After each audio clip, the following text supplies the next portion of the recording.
Bismillahirrahmanirrahim. Assalamualaikum warahmatullahi wabarakatuh. Alhamdulillah nahmaduhu subhanahu wa ta'ala hamdan yuwafi ni'amahu wa yukafi mazidah. Ya Rabbana lakal hamdu kama yanbaghi li jalali wajhika wa 'azimi sultanika. Subhanaka la nusi thana'an 'alaika anta kama athnaita 'ala nafsik. Walakal hamdu walakal syukru 'ala dhalik. Allahumma salli wa sallim ala habibina sayyidina Muhammad wa ala alihi wa ashabihi wa tabi'ina lahum bi ihsanin ila yaumiddin. Allahumma ya Rabbana alif baina qulubina waj'alna ya Rabbana minal mutahabbina fik wa minal mutazawirina fik wa minal mutajalisina fik wa minal mutabadilina fik innaka anta ala kulli syai'in qadir. Na'udzu bika ya Rabbana minal baghdha was-sahna wal hasad wal hikd waj'alna ya Rabbana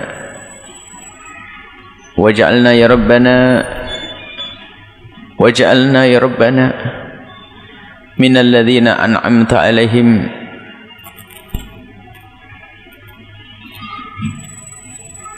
innal ladzina an'amta 'alaihim bil mahabbati fima bainahum. Rzuqna ya Rabbana taubata qabla al-maut wasyahadata 'inda al-maut wal jannata ba'da al-maut. Amma ba'du.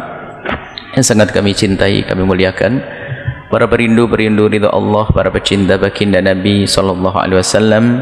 Alhamdulillah, puji syukur kepada Allah, kita dimudahkan untuk terus istiqamah dalam menuntut ilmu, belajar di bawah bimbingan Syekh Ibn Athaillah As-Sakandari, dan juga seperti biasa muqaddimah kami hadirkan dari Mukhtasar Ibn Abi Jamrah, ringkasan Sahih Bukhari, yang kita sudah sampai kepada hadis yang ke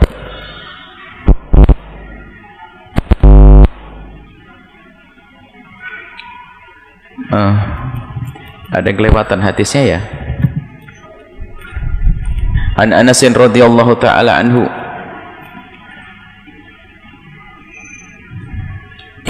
dari Sayyidina Anas radhiyallahu taala anhu, anin Nabi sallallahu alaihi wasallam, dari baginda Nabi sallallahu alaihi wasallam, qala, beliau berkata, yaqulullahu, beliau bersabda, yaqulullahu tabaraka wa taala, nanti Allah akan menyeru kepada li ahwani ahlin nari, kepada orang yang paling ringan siksa nerakanya, adzaban yaumal qiyamati, di hari kiamat.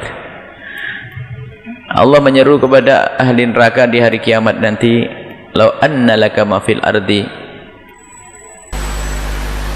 min syai'in akunta taftadi bihi,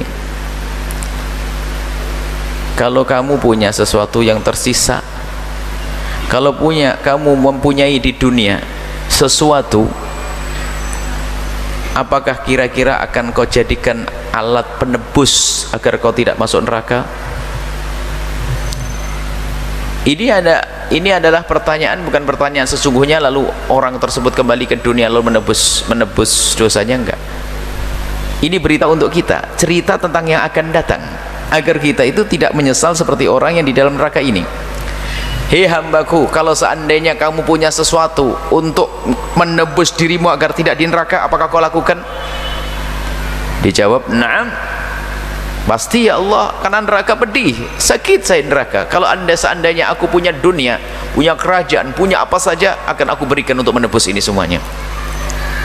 Fayaqulu, dan Allah menjawab, aradtu minka ahwan min hadza, aku menginginkan darimu lebih mudah daripada engkau menyerahkan duniamu. Lebih mudah yang aku minta darimu. Aku minta darimu enggak berat kok. Ini kisah di dunia ini. Jadi Allah minta kepada kita tidak berat. Wa anta fi sulbi Adam, tatkala engkau di dalam sulub, tulang rusuknya, tulang rusuk, sulub itu adalah tulang belakang untuk menyimpan bakal. Tidak tahu secara medis seperti apa, nanti ada sperma yang disimpan di tulang punggung, sulub. Kemudian nanti setelah itu akan dipindah kepada rahim. Waktu kau masih di punggung ayahmu Adam, masih di punggung Nabi Adam, kita semua dari Nabi Adam. Di sana ada perjanjian-perjanjian. Allah tusyrik bi syai'an, agar engkau tidak menyekutukan aku. Dan berjanji semua. Saat itu semua berjanji, apakah aku Tuhanmu? Iya, mengakui semuanya. Sebab yang tidak mengakui nggak akan bisa terlahir di dunia, nggak bisa lahir. Jadi di alam sana itu kita sudah bersepakat, kita sudah berjanji bahwasanya kita akan beriman kepada Allah Subhanahu wa taala. Akan tapi ternyata saat lahir di dunia banyak orang yang menyekutukan Allah. Ini yang dihadirkan, yang ingin kisah ini, kisah ahli neraka. Ditanya oleh Allah, kalau seandainya kamu di dunia itu punya sesuatu untuk menebus, apakah kau lakukan? Iya, aku lakukan ya Allah. Lalu Allah memberikan jawaban, aku menyuruhmu lebih ringan daripada itu, tapi ternyata kau tidak lakukan. Ini orang-orang kafir.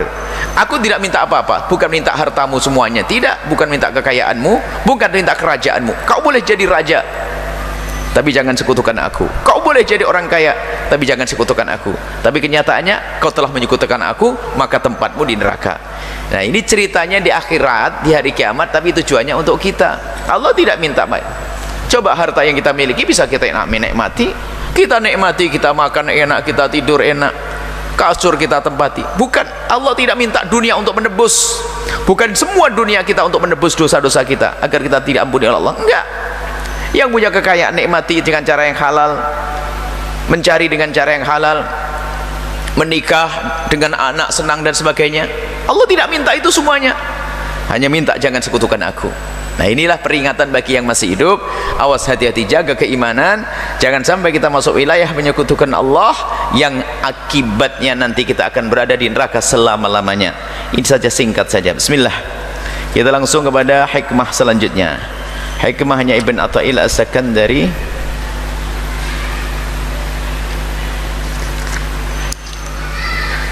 Qala al-musannif rahimahullah ta'ala, nafa'ana Allah bihi wa bi ulumihi fid darin amin, ila anqal la amala arja lil qabuli min amalin yaghibu anka syuhuduh wa yukhtaqar indaka wujuduh. La amala arja, tidak ada sebuah amal yang sangat diharap untuk diterima oleh Allah. Tidak ada amal yang lebih bisa diharap untuk diterima oleh Allah. Tidak ada yang lebih diharap melebihi daripada min amalin yaghibu anka syuhuduh, melebihi daripada amal yang sudah tidak masuk dalam pandanganmu. Maksudnya yaghibu anka syuhudu, sudah kau tidak lihat. Nah, ini gambaran ketulusan. Makna sederhana begini, amal yang tidak ada amal yang mudah diterima oleh Allah melebihi daripada amal yang di saat kita melakukan kita tidak melihat amal itu lagi. Kalau kita melihat lagi, nah ini masih ngitung-ngitung amal. Makanya kalau beramal sudah lupakan, jangan disebut-sebut. Nah, itulah yang diterima oleh Allah. Jangan sebut-sebut sudah, jangan ingat-ingat sudah, jangan kau, aku sudah berbuat selesai, aku serahkan kepada Allah. Itulah amal yang diterima oleh Allah. Ini makna globalnya seperti itu. Wa yuktaqar indaka wujuduh, dan engkau merendahkan amal itu di matamu sendiri. Wujudnya amal padamu engkau rendahkan. Dua penyakit yang menjadikan amal tidak terima dipangkas dengan hikmahnya Ibn Athaillah As-Sakandari. Yang pertama adalah riya, yang kedua adalah ujub.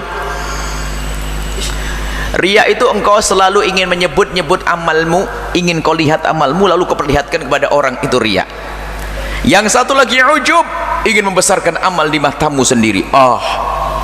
Ini hasil karyaku, aku sudah sholat, aku akhirnya masuk wilayah ujub, berbangga dengan amalnya.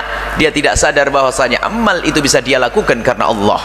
Maka ini dua-duanya menjadi tidak dilakukan. Maka agar bisa diterima oleh Allah, dalam bahasa yang sering kita dengar adalah harus bebas dari riya, bebas dari ujub. Baik, sekarang kita akan coba jelentrehkan begini. Orang yang tingkat keikhlasannya masih rendah, ibadahnya ibadah kelas dasar, belum kelas tinggi, itu biasanya beramal sedikit saja sudah, wah aku sudah alhamdulillah, masya Allah aku sudah bisa. Nah ini kelas rendah. Alhamdulillah tahajud, masya Allah, wah puasa. Nah ini orang kalau sudah pangkatnya mulai tinggi lagi, ya Allah, semalam aku hanya dapat sebegitu ya Allah, padahal telah kau beri kenikmatan aku sehat. Itu ada orang sakit saja bisa 10 rakaat, kenapa aku cuma 6 rakaat ya Allah? Nah sudah mulai beda kan. Nah, ini pangkatnya sudah tinggi. Dengan yang pertama tadi, wow sudah siapa dulu nih, saya kok tahajud biasa, sudah setiap malam saya puasa enteng, sudah 20 tahun puasa Senin Kemis. Hebat, masya Allah. Tapi kalau sudah mulai pangkatnya tinggi, amalnya itu menjadi rendah di matanya. Ya Allah, apa yang aku lakukan tidak sebanding dengan nikmat yang kau berikan kepadaku ya Allah. Apa yang aku lakukan ini enggak ada apa-apanya, dan juga apa yang aku lakukan juga darimu ya Allah. Aku bisa sujud, engkau yang menjadikan aku bisa sujud. Aku bisa mengambil air wudhu, engkau yang mudahkan ya Allah. Nah ini pangkat tinggi. Makanya kalau sudah dikit-dikit gampang membesarkan amalnya, nggak diterima oleh Allah nanti.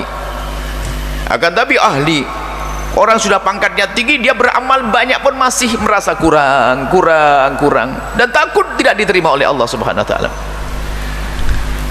Takut, ya Allah, sudah beramal baik masih dikoreksi lagi, ya Allah, aku sudah melakukan sholat, akan tapi aku lupa ini bajuku dari mana ini ya Allah. Ya Allah, aku mendapatkan baju ini, bajunya dipikir halal wa haram. Oh ibadahnya banyak, umroh pulang pergi, rebutan waris, gak sadar dia mau kemana dia. Sudah begitu merasa sudah punya surga, Masya Allah, umroh penghapus dosa, umroh penghapus dosa. Nah ini tingkat. Makanya dikatakan bin Athaillah Sakandari, semakin seseorang itu melihat amalnya itu kecil, semakin mudah diterima oleh Allah. Yuhtaqarri wujuduhu, kecil, ya Allah, ya Allah, belum pantas aku ya Allah. Dan setiap saat kita mengadu kok kepada Allah, kita tahu kita diperintahkan oleh Allah untuk beribadah, melakukan sholat, puasa dan sebagainya, itu perintah dari Allah, sehingga kita pun ikrar dengan seyakin-yakinnya bahwasanya kita tidak boleh menyembah kecuali kepada Allah. Iyyaka na'budu, jelas. Akan tapi kita pun harus sadar bahwasanya seorang hamba tidak bisa meletakkan jidatnya ke tanah untuk sujud sekali saja kecuali itu rahmat dari Allah. Maka bergegaslah seorang hamba yang sadar memohon kepada Allah, wa iyyaka nasta'in, kepadamu lah aku memohon pertolongan agar aku bisa berinfak, agar aku bisa berderma, agar aku bisa sujud, agar aku bisa puasa. Nah ini pangkat. Kemudian harus diperlebar lagi pemahamannya bahwa semua amal baik yang kita lakukan ini ternyata permulaan kebaikan adalah dari Allah. Allah memandangmu dengan kasih sayangnya, maka Allah berikan di hatimu keinginan untuk melakukan kebaikan. Maka di saat kita bisa berbuat baik pun bukan kita minta, ya Allah aku sudah nyembah kepadamu ya Allah, bukan begitu. Akan tapi di saat seorang hamba melakukan kebaikan, yang ada di dalam hatinya adalah puji syukur, ya Allah, yang menjadikan aku seperti ini adalah engkau ya Allah, yang memberikan kemauan adalah Allah. Sehingga kalau kita mau hitung-hitung ibadah, nggak pantas dinisbatkan kepada kita. Kenapa? Semua sahabnya dari Allah kok. Semua sahabnya dari Allah. Tenaga Allah kasih, rizki Allah kasih, apalagi semua dari Allah, lalu kita bisa melakukan ibadah. Sehingga sebanyak apapun ibadah yang bisa kita lakukan, ternyata itu adalah percikan daripada rahmat Allah Subhanahu wa ta'ala. Maka nggak pantas lagi seorang hamba menisbatkan pada dirinya, ya sahabat dulu wong saya kok. Nah kalau sudah begitu masuk wilayah ujub, dan ujub itu nanti membuahkan, melahirkan penyakit-penyakit yang banyak.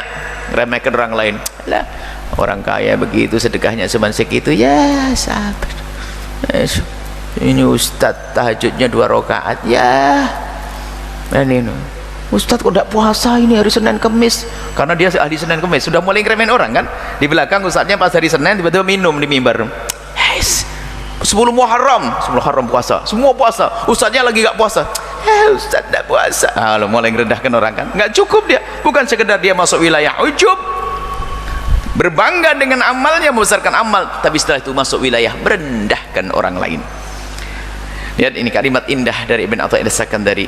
Paling mudah diterimanya amal adalah yaghib anka syuhuduh, sudah tidak kau lihat lagi. Setelah berbuat baik sudah. Maka hikmahnya Luqman Hakim itu kan sederhana. Hikmah Luqman Hakim, suatu ketika beliau berkata, nasihati anaknya, wahai anakku, agar engkau diterima oleh Allah, lupakan dua hal dan ingat dua hal. Apa itu? Dua hal yang harus engkau lupakan adalah, jika engkau berbuat baik, segera lupakan. Dan yang harus kau lupakan yang kedua adalah, jika ada orang berbuat salah kepadamu, segera lupakan. Dua hal yang harus kau lupakan, selamat kau. Yang pertama apa? Jika engkau berbuat baik, lupakan. Biar gak dihitung-hitung. Coba saja Anda sedekah 10 juta, mau sedekah lagi ingat, kemarin sudah 10 juta. Kalau Anda lupa, keluar lagi duit, enak. Tapi gara-gara diingat lagi, oh sudah sedekah, kapan? Dihitung 20 tahun yang lalu, sudah kedaluarsa. Maka nasihat ringan dari Luqman Hakim, lupakan dua hal. Jika engkau berbuat baik, segera lupakan. Jika ada orang berbuat salah kepadamu, segera lupakan. Dua hal yang harus selalu kau ingat. Jika engkau berbuat salah, ingat terus, biar engkau bisa segera tobat dan terus tobat. Yang kedua, tidak mengulangi lagi. Yang harus kau ingat terus adalah, jika ada orang berbuat baik kepadamu, hendaknya kau ingat terus, agar kau bisa terus memperbanyak terima kasih kepadanya. Termasuk Allah, bukan manusia saja, kebaikan orang, kebaikan siapapun, hendaknya kau ingat terus agar semakin besar syukurmu. Sederhana. Tadi yang mudah Pak, lupakan amal, jangan dilihat terus. Nah, kalau ingin melihat amal dalam irama koreksi, pernah suatu ketika dalam bab ikhlas waktu itu, yuk kita hitung-hitungan amal kita.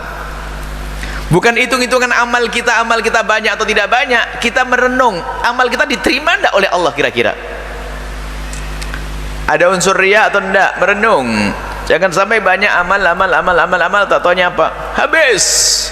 Hanya kita pamerkan di depan seseorang, bangga di depan seseorang, menjadikan kita meremehkan seseorang, menjadikan kita sombong, habislah amal itu. Kita perlu di saat beramal kita koreksi lagi, ya Allah, aku beramal. Nah ini, karena Allah atau tidak? Maka sederhana, agar amal diterima, yang paling bisa diharap dan mudah diterima oleh Allah adalah jika engkau mudah melupakan amal tersebut. Jangan dilihat. Ini adalah hilang daripada riya. Nggak pengen disebut oleh siapapun. Oh, Masya Allah Pak Haji, ini sandal yang saya belikan dulu itu ya?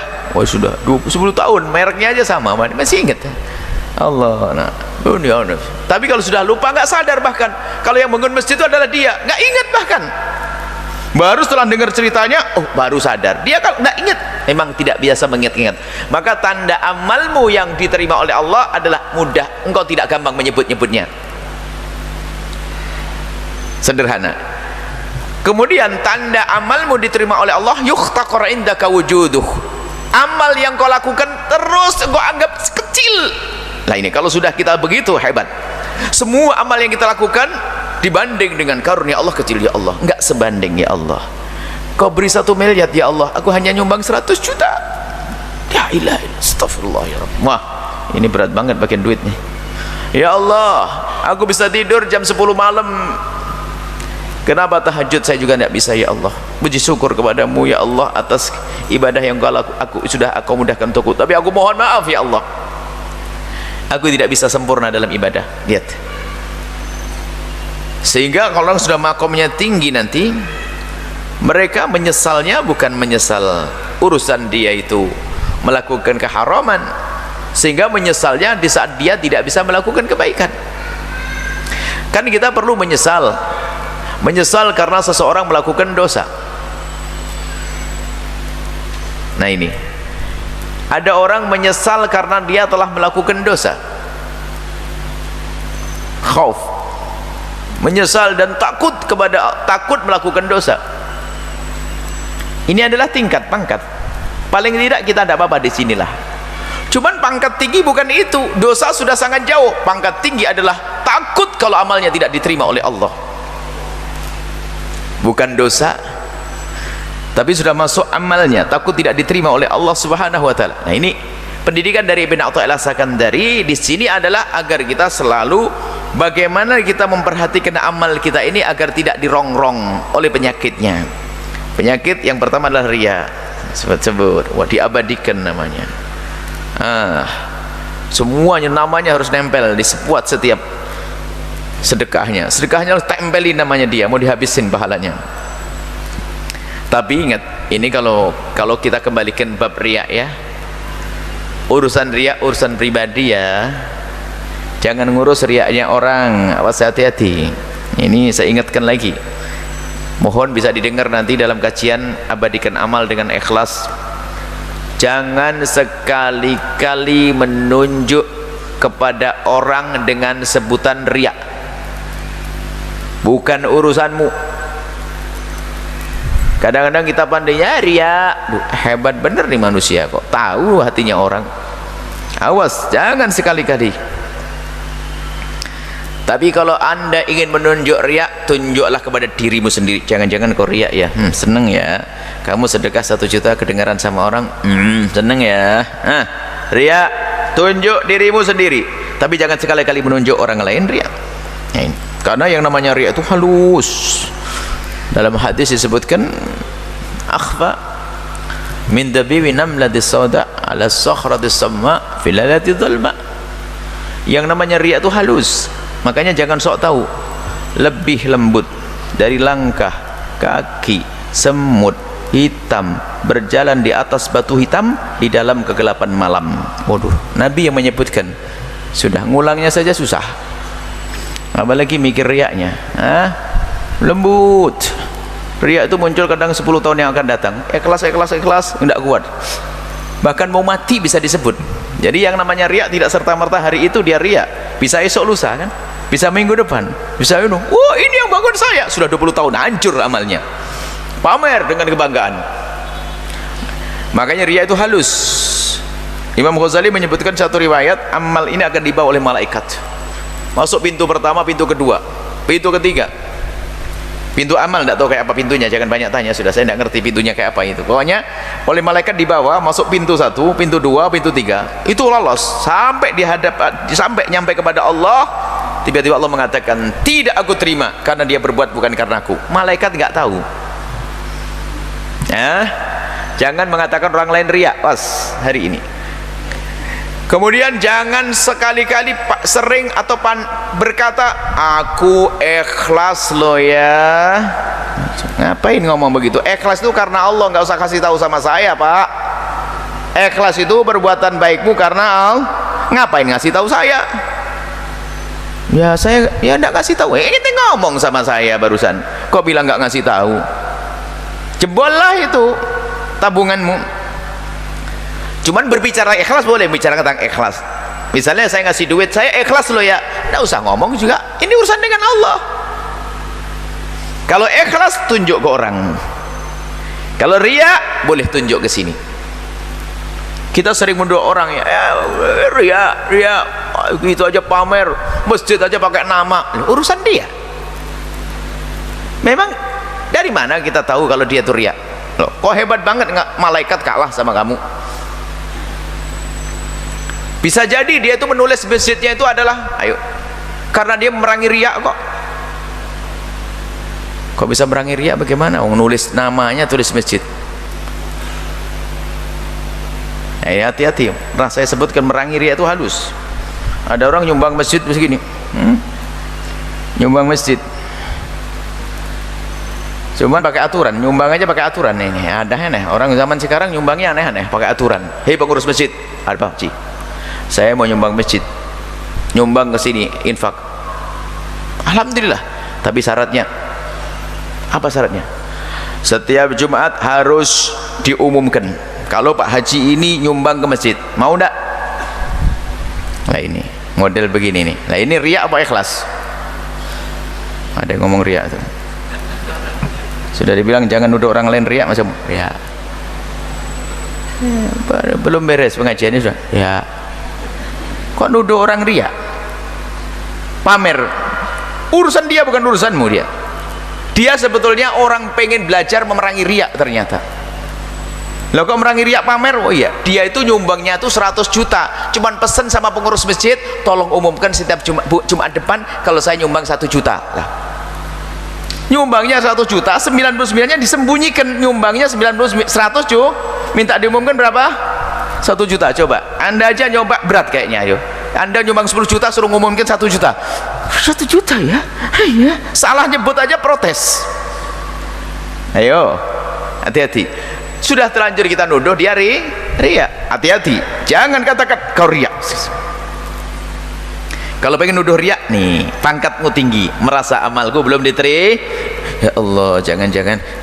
Nah ini akan diterima oleh Allah. Kalau kita menuduh, kita takut kita amal tidak diterima, malah justru diterima oleh Allah. Dan jangan sekali-kali bener loh ya, saya bantu dia lillahi ta'ala ikhlas, tapi kok loh pakai tapi. Pasti kalau orang suka ngomong ikhlas tuh biasanya ada ujung-ujungnya, ada tapinya. Makanya jangan suka ngomong aku ikhlas.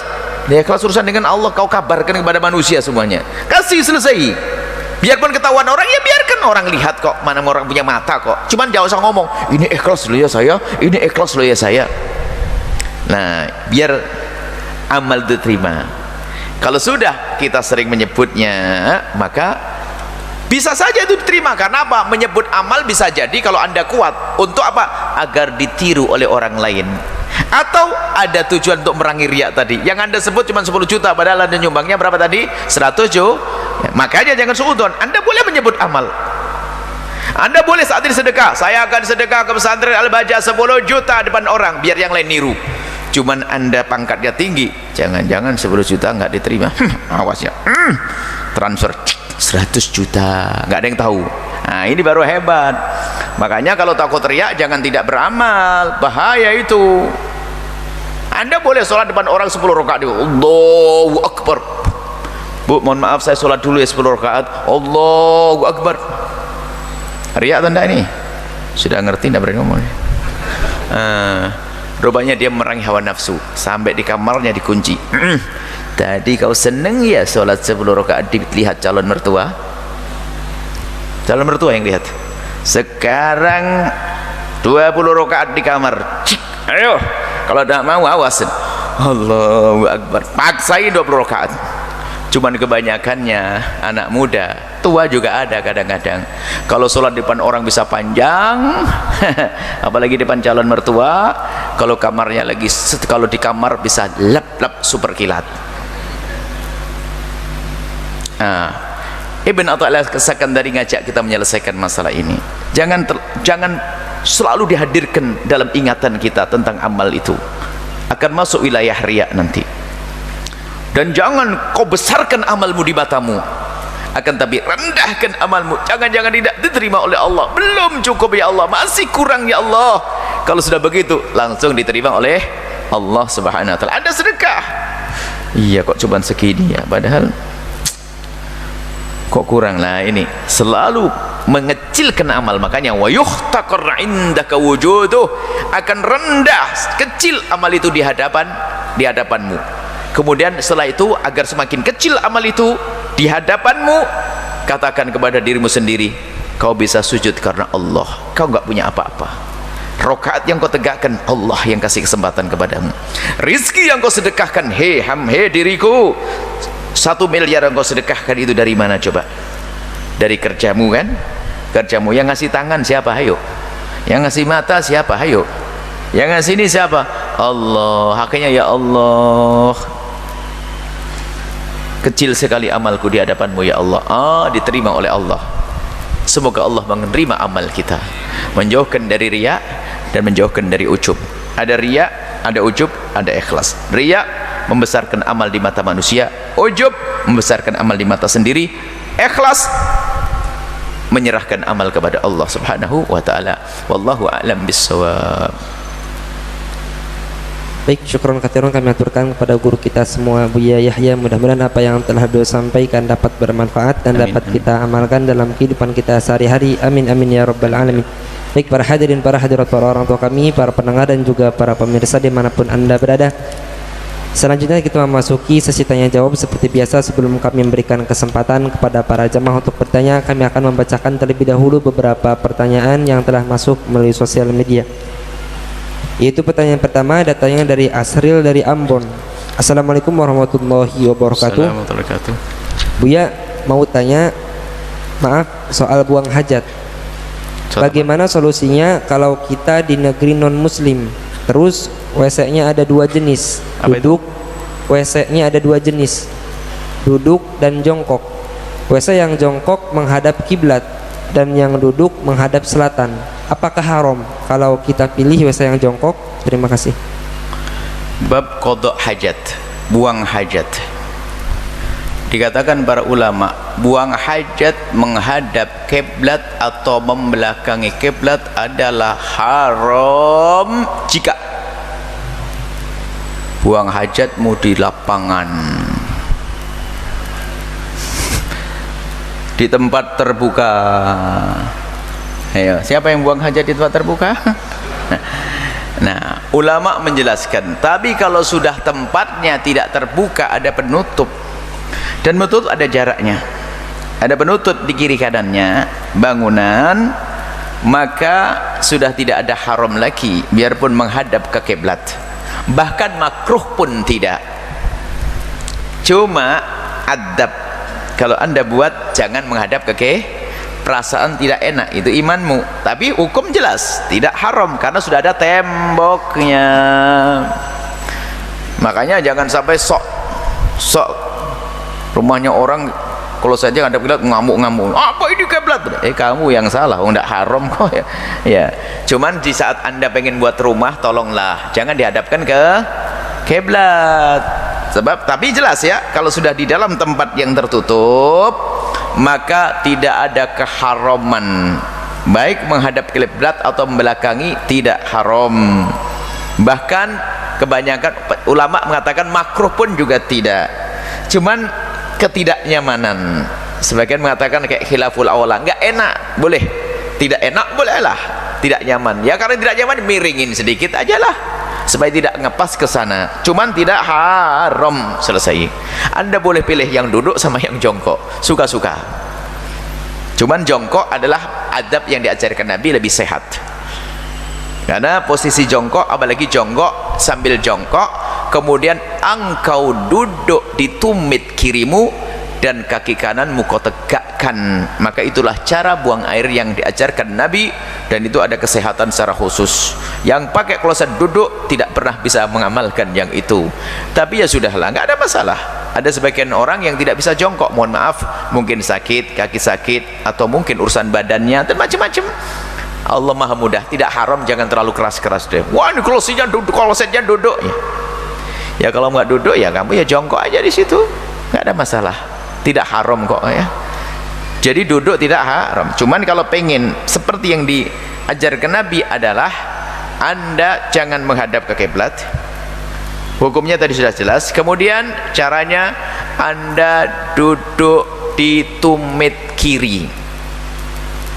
Bayangin anda duduk di tumit kiri, kemudian kaki kanan, betis kanan diberdirikan.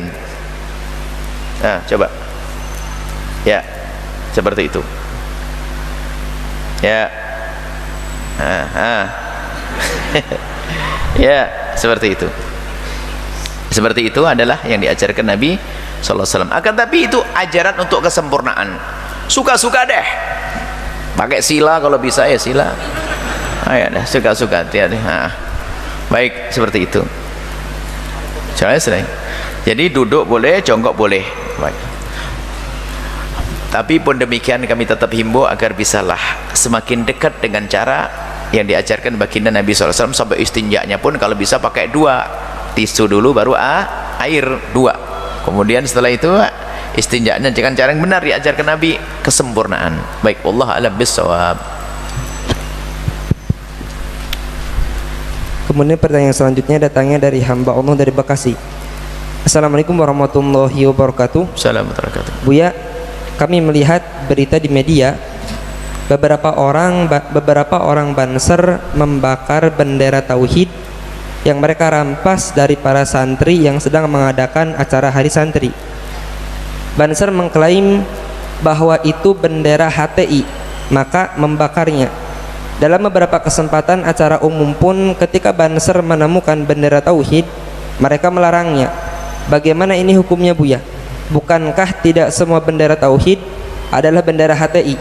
Bagaimana hukumnya membakar bendera tauhid dengan klaim untuk menjaga kalimat tauhid karena digunakan ISIS dan digunakan HTI?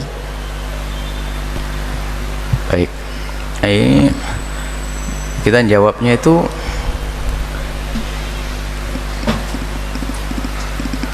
bukan susah menjawabnya. Akademi ini media ini pelintir, akhirnya saya diadu, semuanya jadi musuh saya nanti. Ada Ansor, ada HTI, ada apa lagi? Wah, ini kalau saya jawabnya pleset nanti saya jadi musuh semuanya. Padahal semuanya saudara-saudara kita, negeri, bangsa, satu bangsa setanah air. Nah, ini hati-hati ya. Bismillah, semoga Allah menyelamatkan lisan saya. Kalau salah mohon maaf ya. Masalah bendera dulu, ini ada beberapa tahapan jawabannya. Bendera, kalau warna itu ada warna putih, merah, kuning, warna biasa. Kalau Anda menginjak warna putih nggak ada masalah, menginjak warna merah nggak ada masalah. Tapi di saat menjadi bendera merah putih Anda injak, merendahkan martabat bangsa. Beda kan? Baik, masalah bendera itu ada maknanya. Baik, kemudian kalimat tauhid, kalau Anda menolak kalimat tauhid Anda kafir. Cuman di saat menjadi bendera sebuah kelompok ini beda. Jadi kalau ada orang, makanya kita harus adil. Jangan sampai tiba-tiba ada orang tidak setuju dengan bendera tauhid lalu dikatakan kafir, menolak tauhid. Jangan begitu dulu. Sebab yang ditolak bukan kalimat tauhidnya tapi bendera. Karena bendera ada makna di balik itu semuanya. Supaya kita adil ya. Jangan kita serta-merta wah tauhid kok kau tolak, berarti kamu kafir, kok enak kamu. Jangan, tidak benar juga begitu. Jadi bendera itu ada makna. Kalau orang menolak bendera tauhid, kalau menolak tauhid pasti kafir, murtad dia. Tapi bendera, karena bendera itu menunjukkan kepada siapa yang punya bendera. Seperti merah putih adalah bendera kita. Cuman kalau ada kain putih Anda injek, ada kain merah Anda injek, nggak ada masalah. Kain merah di sana, tapi di saat menjadi bendera salah Anda. Kalimat tauhid kalau Anda tolak keluar dari iman. Tapi di saat menjadi sebuah bendera, tinggal yang punya siapa, kan begitu. Jadi jangan serta-merta kalau ada orang menolak bendera tauhid langsung dikatakan menolak tauhid, nggak begitu. Dilihat dulu yang ditolak adalah makna benderanya itu. Kemudian satu masalah Hizbut Tahrir. Dia menyebut Hizbut Tahrir ya tadi ya. Hizbut Tahrir, saya bukan orang Hizbut Tahrir dan saya juga tidak punya permusuhan dengan hamba Allah. Saya tidak menjadi musuh, saya tidak ingin jadi musuh siapa-siapa. Baik, kemudian itu bendera Hizbut Tahrir misalnya. Kemudian setelah itu berarti permasalahannya adalah karena bendera itu miliknya Hizbut Tahrir, bukan masalah kalimat tauhid. Kita harus bisa bedakan masalah ini. Adapun Hizbut Tahrir, bagaimana tentang Hizbut Tahrir sendiri? Gini loh ya, semua dari kita mengajak menegakkan syariat Islam, itu sudah sangat cukup. Dan hendaknya semua umat beragama Islam seperti itu, menegakkan syariat. Kalau bicara tentang khilafah, entar dulu, karena kepresidenan juga sah kok dalam Islam tuh. Siapa yang mengatakan pemimpinan kepresidenan tidak sah? Pemimpinnya seorang muslim dalam sebuah negara, raja muslim pun adalah sah dalam sebuah tatanan negara. Bahkan kalau seandainya ada orang mengambil satu kepemimpinan dengan kudeta pun pada akhirnya juga sah. Kenapa? Kepentingan umat itu penting. Jangan sampai mengatakan sebuah kepemimpinan tidak sah lalu di dalam nanti terjadi peperangan. Akidah kita ahli sunnati wal jamaati, adanya seorang pemimpin itu harus. Kalau tidak ada pemimpin akan terjadi perang keluarga nanti. Semua pengen jadi raja. Makanya wajib patuh kepada pemimpin. Kapan? Di dalam hal-hal yang tidak haram. Kalau haram nggak boleh patuh siapapun dia. Cuman kita bicara tentang keabsahan di negeri ini, sah. Presiden adalah pemimpin negeri ini, adalah sah. Dan kita tidak boleh keluar. Siapapun presidennya, pokoknya dia adalah ahli iman, la ilallah. Cuman di sana ada sifat presiden. Presiden atau pemimpin itu ada sifatnya. Ada yang soleh, ada yang toleh. Ada yang baik dan tidak baik. Yang baik aman. Yang tidak baik, bukan kita buat negara baru. Kalau presidennya tidak baik, bukan kita buat negara baru atau khilafah baru, enggak. Kalau tidak baik, dua pilihan. Suruh dia baik atau diganti yang baik, selesai. Bukan kita membuat sesuatu yang baru lalu saya membuat al-bahjah, membuat negara baru, nggak boleh begitu. Itu akan terjadi peperangan. Tetap negaranya sah, karena pemimpin yang nggak baik ya suruh baik atau diganti dengan yang baik, selesai, supaya ada tidak berlebihan. Makanya masalah khilafah itu, apa maksudmu dengan khilafah? Khilafah itu adalah maknanya adalah kepemimpinan yang ngurusi rakyat, pemimpin yang ngurusi rakyat, imam dalam bahasa fikih kita. Dan imam pun ada imam fajir.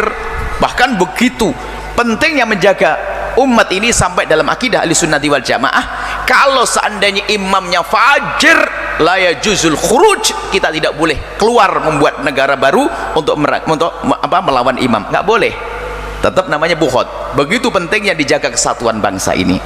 Cuman kalau ada misalnya pemimpin nggak benar, nah ini tugas bersama, bukan harus membuat negara baru. Akan tapi ayo dibenerin atau diganti, dicopot, kan ada aturannya. Kemudian cara mencopotnya ini Islam nggak Islam, ini babnya beda. Ini demokrasi atau desa, ini babnya beda. Bahkan lihat, mengambil kepemimpinan biarpun dengan kudeta, kalau sudah jadi awas jangan dilanggar. Kenapa? Dia akan menghancurkan umat nanti. Biarpun dengan kudeta maka akan sah pada akhirnya, karena dia sudah punya power, punya kekuatan. Kalau dikatakan tidak sah, nanti akan tambah gonjang ganjing, rakyat tambah hancur. Imam fajir, imam jahat, itu harus kita benahi. Membuat perubahan, itu tugas kita lah. Menegakkan syariat, oke lah. Kalau masalah khilafah, ntar dulu apa maksudmu dengan khilafah di sini. Tapi kalau menegakkan syariat, harus menegakkan syariat. Nah, di dalam irama menegakkan syariat ini kita perlu bagi. Syariat itu ada hukum itu ada 3. Gampangannya seperti itu. Ada hukum farad, hukum qadha, hukum imamah. Lah, jangan buru-buru ngomong hukum imamah. Ini kelas tinggi, ntar dulu. Hukum farad, hukum tentang dirimu sendiri. Jangan bicara amar ma'ruf nahi mungkar urusannya dengan negara. Ntar dulu. Dan memang bisa di sini. Cuman urusanmu sendiri, matamu jangan lihat yang haram dulu. Itu saja. Yang presidennya kamu, wakilnya kamu, rakyatnya kamu. Hukum farad. Keluargamu itu loh. Ya ini kita harus peduli nih. Makanya juru dakwah biasanya masuk wilayah ini. Kamu negara, rumahmu adalah negaramu. Tegakkan kebenaran di dalam rumahmu. Kemudian ada qadha, hukum qadha, terjadi perselisihan. Hukum imamah, yuk kita tegakkan bersama-sama. Tentunya ada aturannya. Baik, jadi terlepas masalah itu, masalah menegakkan syariat harus, dan Islam indah di dalam menegakkan syariat. Kemudian setelah itu saudara-saudara dari kaum Banser, nah ini kembali kepada bagaimana diadakan Banser itu. Banser itu punya tugas di saat diadakan Banser untuk menjaga, bukan menjaga agama saja, tapi juga menjaga negeri ini. Bukan menjaga negeri saja, menjaga agama. Kembalilah kepada fungsi ini. Kalau anda kembali fungsi ini, oke. Nah, Banser ini pengen menjaga kesatuan negara, kesatuan Republik Indonesia, kan begitu ya maksudnya. Kalau menjaga kesatuan Republik Indonesia, semuanya tugas semuanya, bukan tugas Banser, tugas negeri ini, tugas bangsa ini. Cuman tugas kita bukan hanya ini saja, harus jaga agama. Bahkan seperti Ormas Nahdlatul Ulama itu untuk menjaga agama, bukan saja menjaga negara, agama. Maka kami berharap besar Banser sebagai pasukan mudanya Nahdlatul Ulama di barisan paling depan di dalam menjaga negara kesatuan Republik Indonesia, dan juga di barisan paling depan di saat melihat penodaan terhadap Islam. Itu kalau anda Banser. Kalau ada orang mencaci Nabi Muhammad, anda harus berdiri nomor 1. Mencaci Al-Quran, anda berdiri nomor 1 karena anda Banser. Nah ini harus, baru benar ini. Negara kesatuan Republik, oke, saya setuju masalah ini.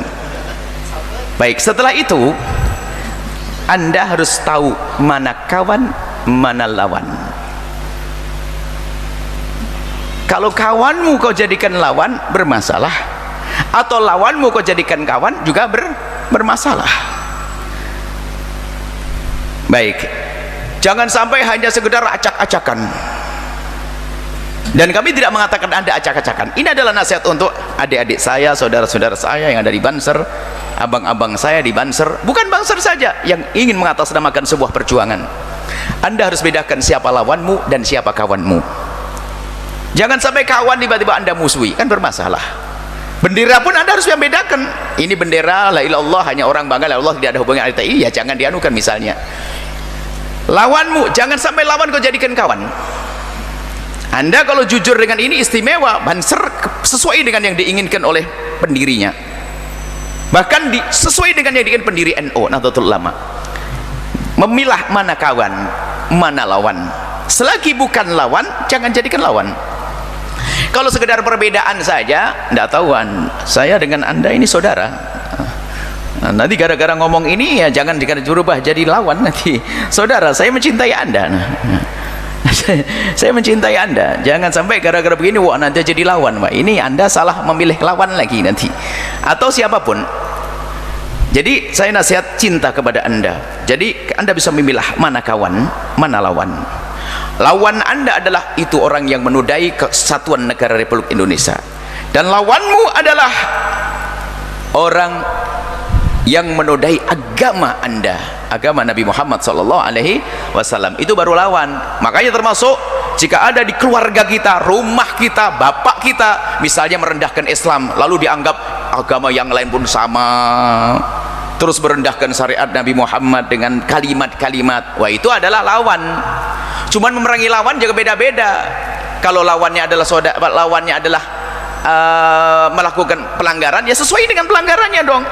Ditegur, tidak harus langsung dengan peperangan, diingatkan, diajak diskusi seperti itu. Bukan sampai kita menjadikan lawan tanpa ada kejelasan, atau kawan. Ini penting sekali masalah milih kawan dan lawan. Kalau salah berbahaya sekali. Ini nasihat supaya tidak salah, karena kami perhatikan muda-muda mulai dari yang namanya Banser atau yang lainnya bersemangat, anak-anak muda.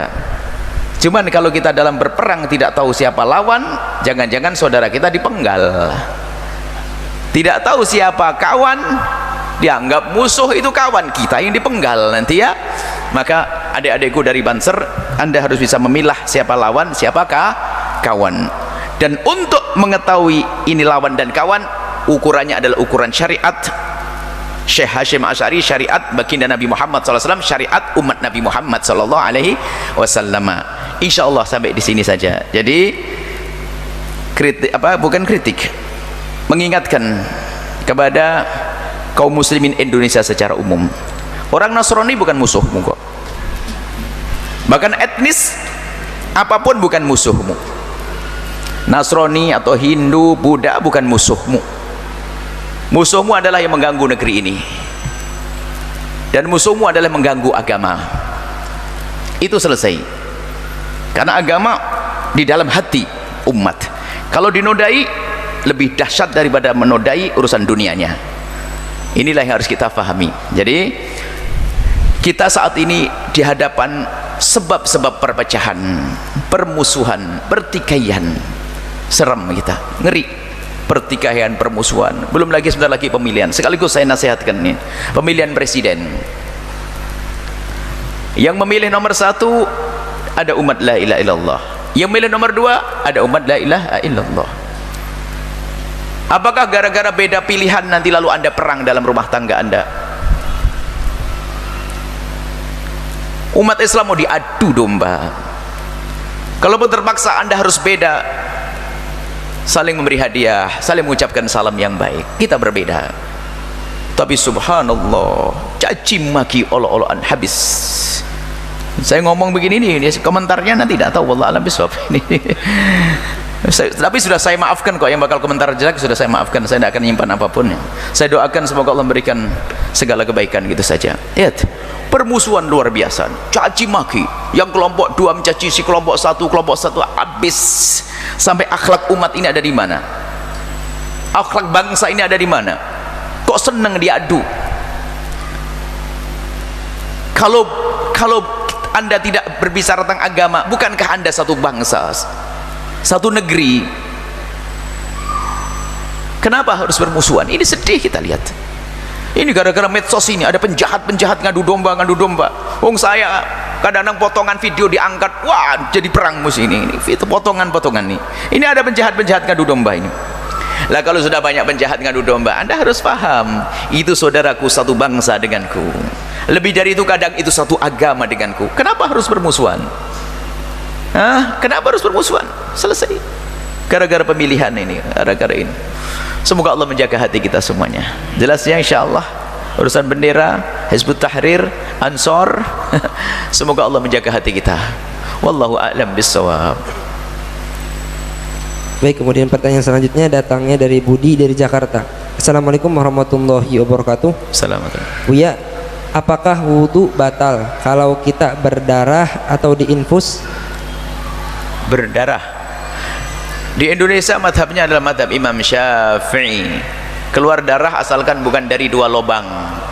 Kalau keluar darah di lubang depan atau lubang belakang, lubang buang air itu, maka batal. Tapi selain daripada lubang itu, maka di dalam madhab kita Imam Syafi'i, keluar darah biar sedikit atau banyak tidak membatalkan wudu.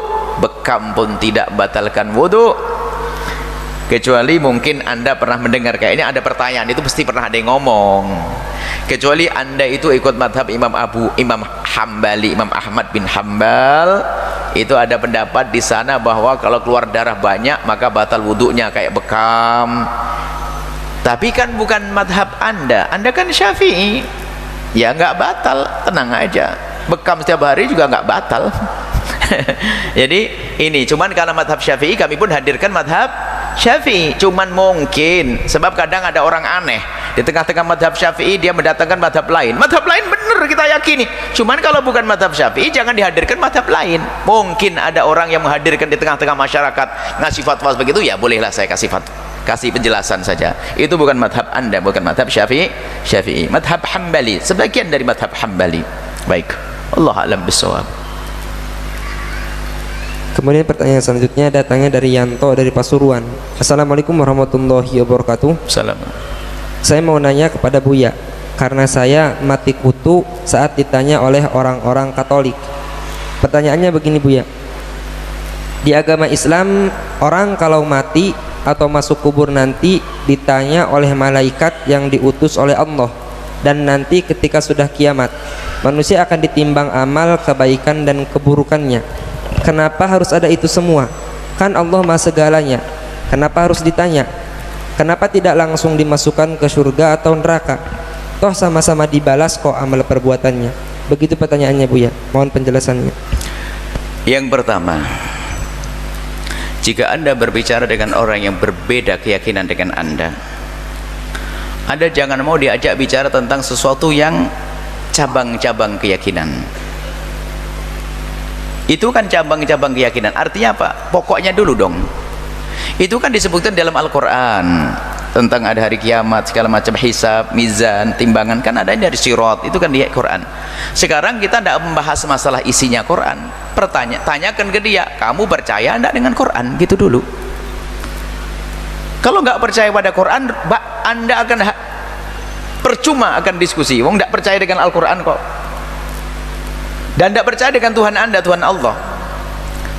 Biarpun Anda mendatangkan seribu dalil Al-Quran, tidak percaya Al-Quran, percuma. Bukan tugas Anda mendatangkan hujah-hujah dari Al-Quran atau hadis Nabi, karena dia tidak percaya dengan Quran yang Anda bawa. Maka jangan terjebak dalam diskusi.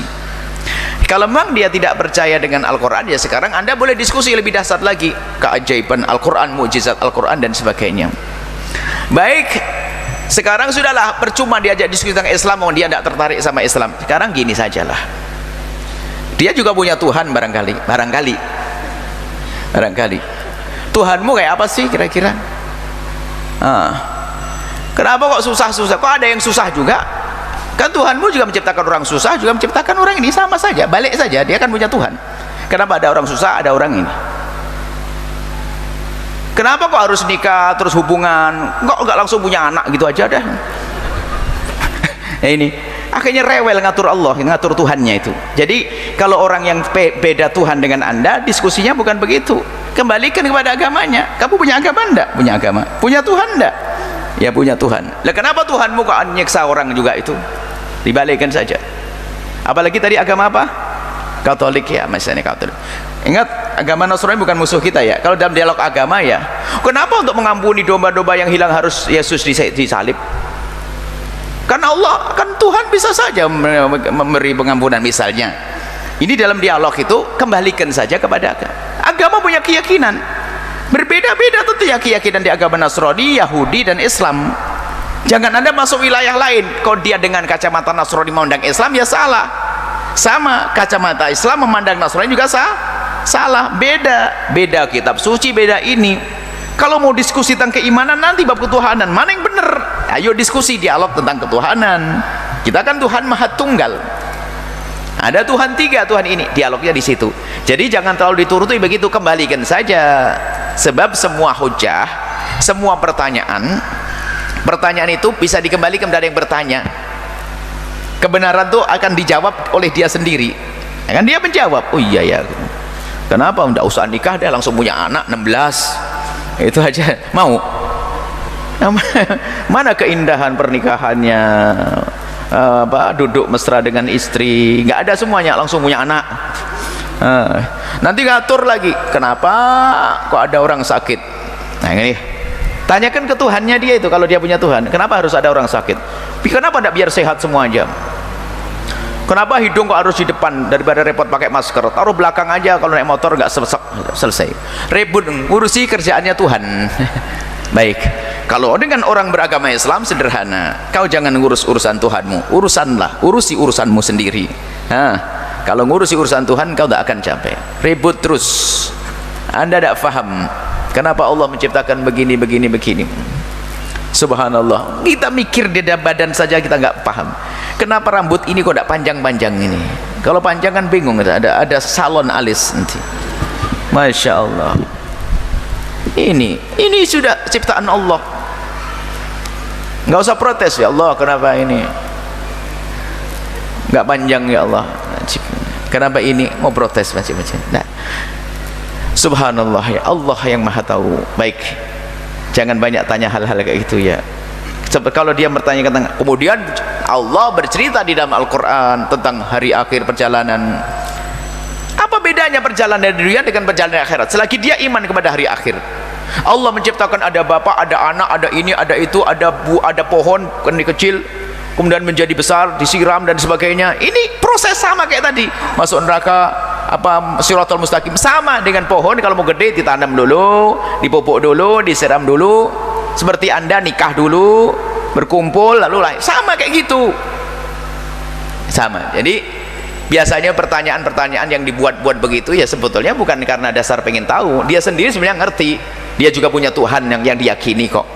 Cuman kadang-kadang bab inat, bab pembangkangan, membuat permusuhan. Semoga Allah menjaga iman kita. Allah a'lam bissawab. Baik, selanjutnya kami memberikan kesempatan kepada para jamaah untuk bertanya dari jamaah bapak-bapak satu dan jamaah ibu-ibu satu dengan satu orang satu pertanyaan. Kami mulai dari jamaah bapak-bapak.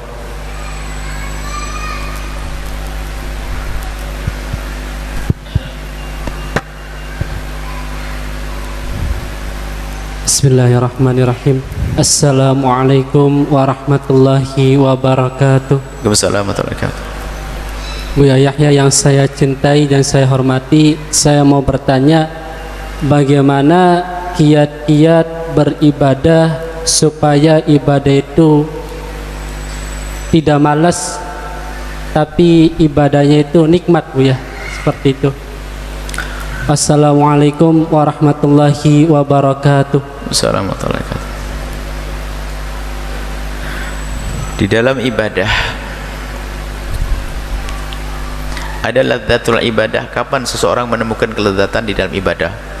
Itu diceritakan oleh para ulama perlu proses, enggak serta-merta. Dan yang namanya kekhusyuan dan kelezatan itu karunia, nikmat dari Allah. Biarpun orang pura-pura khusyuk belum tentu khusyuk. Allah ingat toko, ingat banyak. Bukan jaminan itu. Kelezatan Allah titipkan di hati. Itu ada hubungannya dengan namanya iman. Ladzat, kalau sudah iman semakin kuat, kelezatan semakin ada. Iman itu ada hubungannya dengan keyakinan. Keyakinan. Kenapa kok Anda setiap pagi ke kantor kerja, pulang sore, setiap hari lagi jam 5 berangkat, pulang jam 4? Kenapa? Yakin bos ngasih gaji, gitu kan? Ya, yakin bos ngasih gaji. Kalau bos yang nggak ngasih gaji gimana? Nggak mau kerja. Apakah Anda sudah tidak yakin kalau Allah ngasih pahala? Nggak yakin kayaknya ya. Lah kalau yakin, Anda perlu tidak dengan pahala? Perlu. Loh, kenapa kau tidak berbuat baik? Ya karena urusannya dengan keyakinan keropos. Memang Allah hari ini ngasih, besok enggak. Hari ini tahajud rajin, besok enggak. Oh, besok libur, Allah ngasih kan itu. Nah, maka kembalikan kepada urusan keyakinan. Maka membangun keyakinan itu. Dan keyakinan itu dibangun dengan dua cara. Dialog akidah, ya, itu untuk memahamkan agar mantap. Setelah itu bukan dengan itu. Kata Imam Ghazali, dengan memperbanyak zikir, membaca Al-Quran. Zikir, membaca Al-Quran. Ala bi dzikrillahi tatma'innul qulub. Dengan berzikir akan tenang hati. Baca Al-Quran, kata Imam Ghazali. Menguatkan iman dan baca Al-Quran dan banyak berzikir. Di setelah nanti muncul kelezatan, menyebut nama Allah, zikir.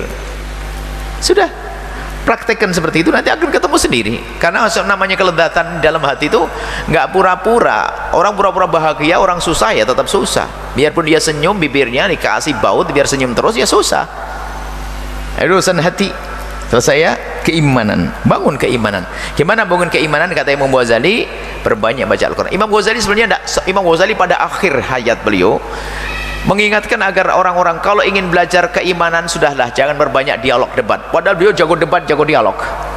Terakhir dalam risalah Qudsiyahnya, beliau mengatakan bahwa memperbanyak membaca Al-Quran dan berzikir itu adalah cara yang paling jitu untuk menyejukkan hati. Itu saja, berbanyak zikir, nanti Allah berikan kelezatan.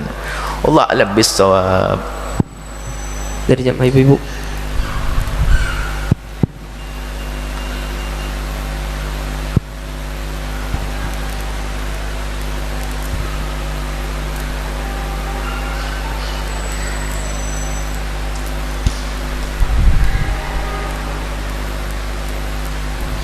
Bismillahirrahmanirrahim. Assalamualaikum warahmatullahi wabarakatuh. Assalamualaikum. Buya, saya ingin bertanya, titipan pertanyaan sebenarnya, perihal tugas seorang istri. Itu ada seseorang yang baru menikah, kemudian mungkin kaget atau gimana? Gimana? Panik. Kaget karena sehari-harinya kok ternyata pekerjaan istri itu beberes rumah, masak, nyuci, nyetrika gitu. Dia berpikir kok istri seperti asisten rumah tangga gitu. Itu dan suaminya juga memang selalu menyuruh seperti itu. Baiknya seperti apa sikap istri dan suaminya? Terima kasih Buya. Wassalamualaikum warahmatullahi wabarakatuh. Assalamualaikum warahmatullahi wabarakatuh. Kita membahas dari dua sisi. Sisi hak dan kewajiban. Kalau bicara tentang hak dan kewajiban seorang istri dan apa hak seorang istri. Satu. Yang kedua adalah masalah cinta dan kasih sayang dan keindahan. Kalau sudah bicara cinta itu hak dan kewajiban sudah lebur, hampir nggak ada. Sudah masuk wilayah lebih agung lagi, makom cinta. Kalau Anda masih bicara hak dan kewajiban, Anda rendah, belum masuk wilayah cinta. Dan belum menemukan keindahan, mengerjakan suatu berat semuanya. Tugas mau berangkat kerja lagi-lagi. Tapi kalau dengan cinta, Masya Allah, indah. Tinggalkan wilayah menuntut, ayo masuk wilayah cinta. Nah, kalau bisa bicara misalnya hak, nih lihat, nggak usah kaget para bapak. Nyuci baju bukan tugas istri, masak bukan tugas istri. Oh senang, dapat hadiah saya habis ini. Nggak usah kaget pak ya. Nyuci baju suami bukan tugas istri, menanak nasi bukan tugas istri. Jelas? Cuman keterlaluan kalau ada istri tidak mau menyucikan baju suaminya. Nah, hidup nggak perlu tuntut-tuntutan ini Pak, sama-sama kita. Saya dapat hadiah dua-duanya nanti. Baik, cuman ada suami kadang gini loh, pekerjaan ini yuk kerjakan. Memang ada pemilahan. Memang biarpun bukan pekerjaan istri, bukan berarti istri harus lepas tangan.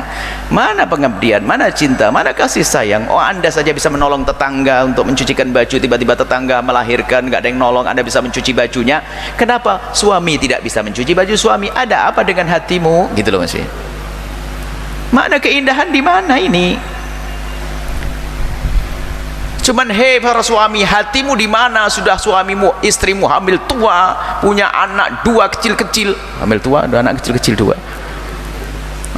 suruh nyuci celanamu tebel-tebel begitu ya, kasihan dong, bantu dong. Nah ini, jadi yuk kita tolong menolonglah. Kalau bicara tentang hak itu khawatir ujungnya nggak enak tuntut menuntut. Bukan kerjaan saya kok. Kalau sudah mulai begitu, nanti suami pakai hukum fikih.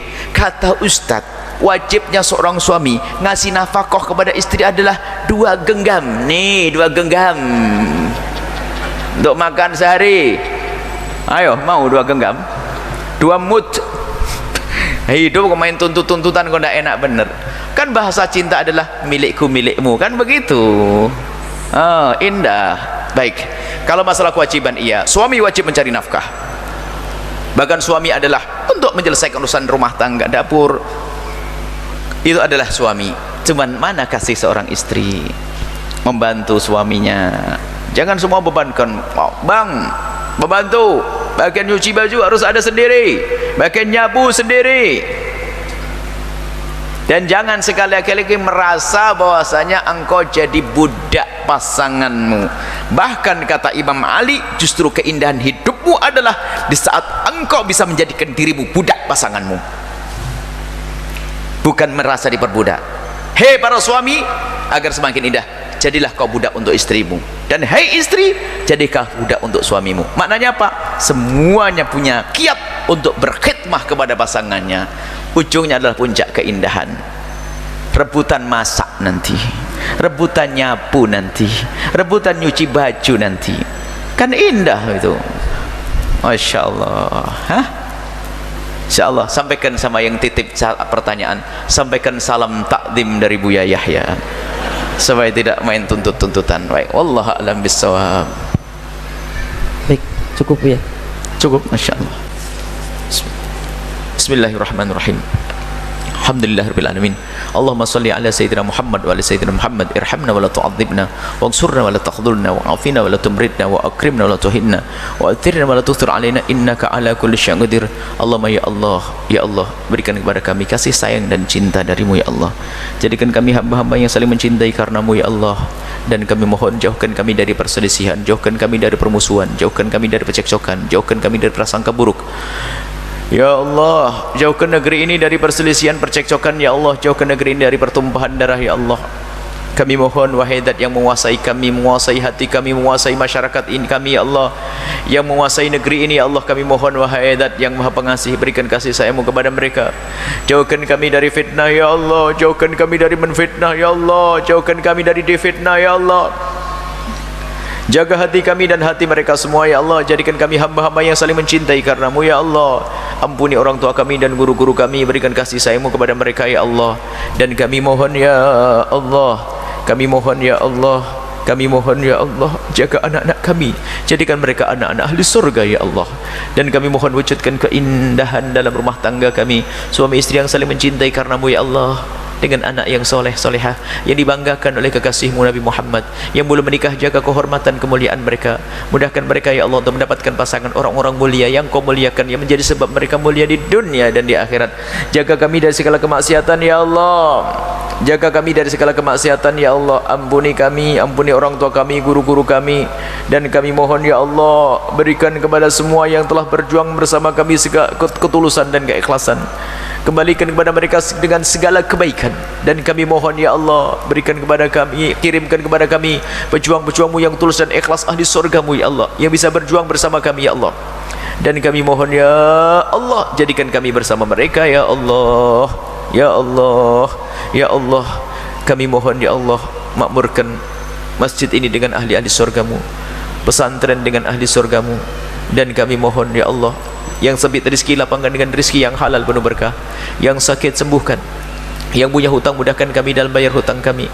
Dan kami mohon panjangkan umur kami dalam ketaatan serta sehat walafiat. Dan kami mohon berikan kepada kami semua husnul khotimah. Kami mohon jangan cabut nyawa kami sebelum kau ampuni dosa kami. Jangan cabut nyawa kami sebelum kau ampuni dosa kami ya Allah. Jangan cabut nyawa kami sebelum kau ampuni dosa kami ya Allah. Dan kami mohon jauhkan kami dari segala dosa, jauhkan kami dari meninggalkan solat, jauhkan kami dari judi, jauhkan kami dari minuman keras, jauhkan kami dari zina yang busuk dan kehinakan itu.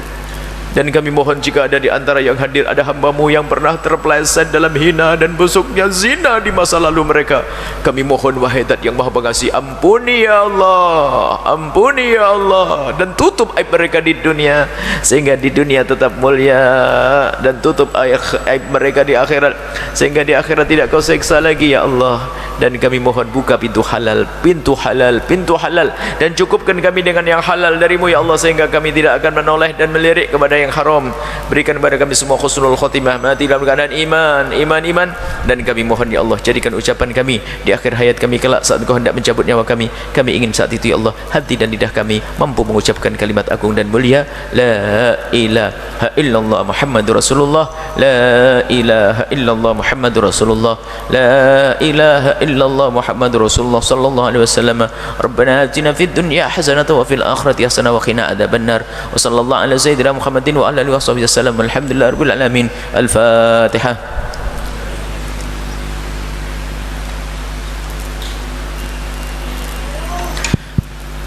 Mohon maaf, mohon doa sallallahu wabillahi taufiq hidayah. Assalamualaikum warahmatullahi wabarakatuh.